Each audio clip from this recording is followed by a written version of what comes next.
The land is rugged on the south end of the Rocky Mountain Range, a panoramic view of northeastern New Mexico under clear skies, which makes it easier to see an unusual sight. This is it. Two huge interlocking circles, markings on the desert soil that cannot be seen from the ground, but can be seen from the heavens. I think they're not designed to be seen by human beings, but by alien beings.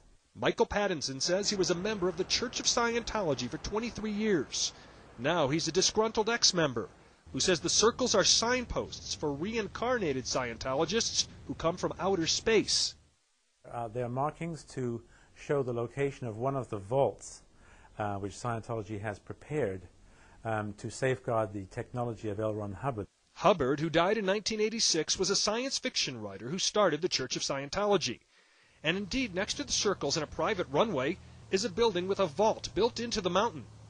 Current Scientologists do say archives are held in the vaults, just as other religions safeguard their sacred texts. They say the vault is overseen by a Scientology corporation called the Church of Spiritual Technology. Church of Scientology officials denied CNN's request for a tour of the compound. They say the markings are simply a logo of the Church of Spiritual Technology and that this is a non-story. But from what we've experienced, church officials are extremely sensitive about this non-story.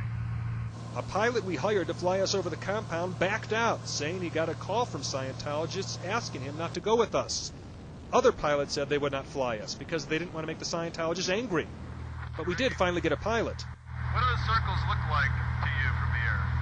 They look like a branding symbol a rancher might have put out there. The closest town to the desert etchings is Las Vegas, New Mexico. The county sheriff there is one of few non-Scientologists who have visited the compound.